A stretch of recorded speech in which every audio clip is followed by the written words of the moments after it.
Okay. Assalamualaikum warahmatullahi wabarakatuh. My name is Muhammad Rifki Khofizh. Today, I will share my thought and presentation about postmodernism. Okay, let's get to the presentation. What is in the first slide? We have what is postmodernism? Dictionary definition. Dictionary definition. Postmodernism is a late 20th century style and concept in the art, architecture, and criticism, and represent a departure from modernism and its heart a general distrust of grand theories and ideologies, as well as problematical relationship with any notion of art. Meaning of postmodernism.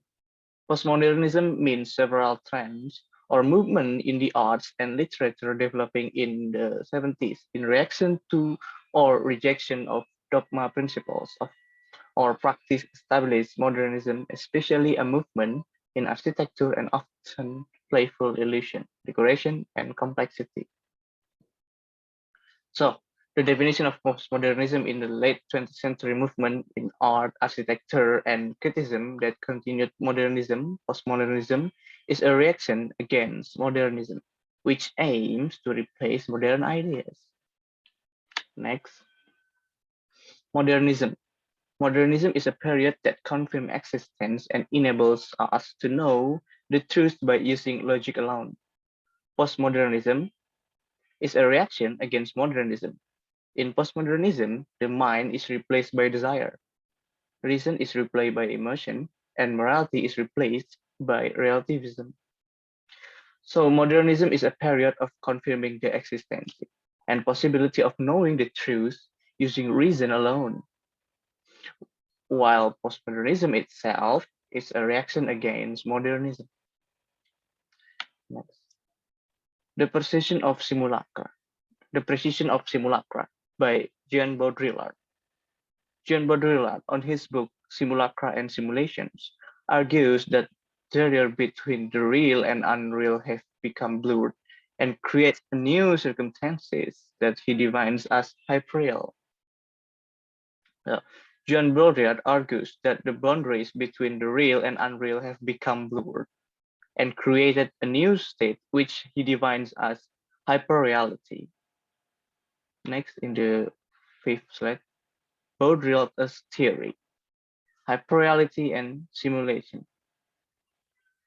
Hyperreality and simulation is a condition. Hyperreality is a condition that human cannot distinguish between the real and unreal. The emergence of the concept of hyperreality begins with the emergence of another concept from Baudrillard about simulation. Simulation is the creation of reality through models related to myths, where myths themselves cannot be accounted for by their truth in real life. Hyperreality is a form of states in which we as humans cannot distinguish between reality and fantasy.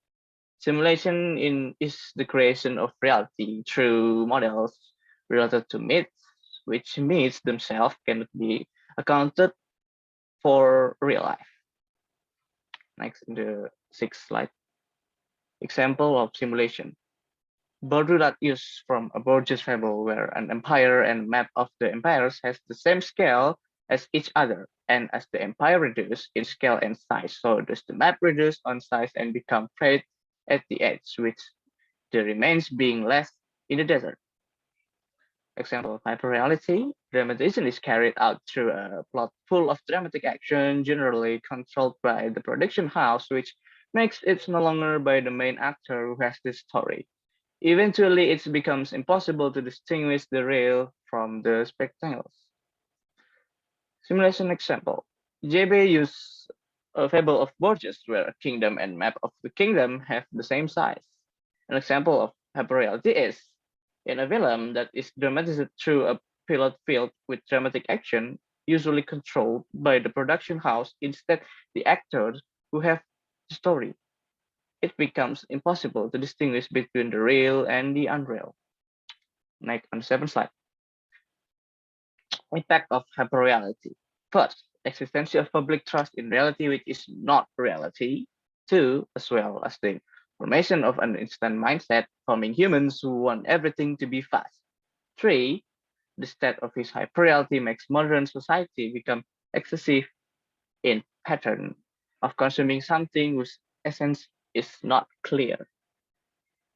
So this is the impact of hyperreality we commonly use and we commonly see in our life, our real life. Next, in 8th slide, the emergence of simulacrum.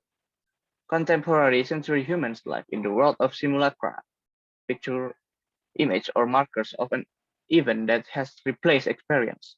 Postmodern human life in a world full of simulation, nothing is real outside of simulation, nothing is real that can be imitated. The use value of accommodation and the imperative value of production have also been replaced by models, codes, spectacles, and simulation, hyperreality. Communication through the media has made people trapped in simulacra games that is not related to external reality. We live in a world of simulacra, a world filled with image or markers or of even that have replaced real experience. Yes, we live in a world full of simulation, unreal, non-original, and immutable. The world is no longer real. It's only simulation. Baudrillard described that in today's society has disappeared and was replaced by mass or masses. Mass has no predicate, attribute, quality, or reference. In short, the message have no sociology reality.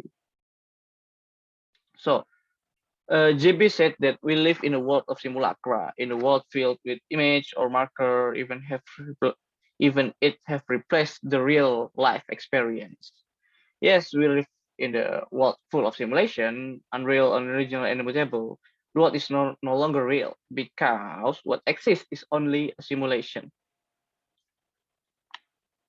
Yes, this is the important notes. Also say its key point from this presentation. First, we have simulation, a simulation object or state that humans still can distinguish between the real and unreal.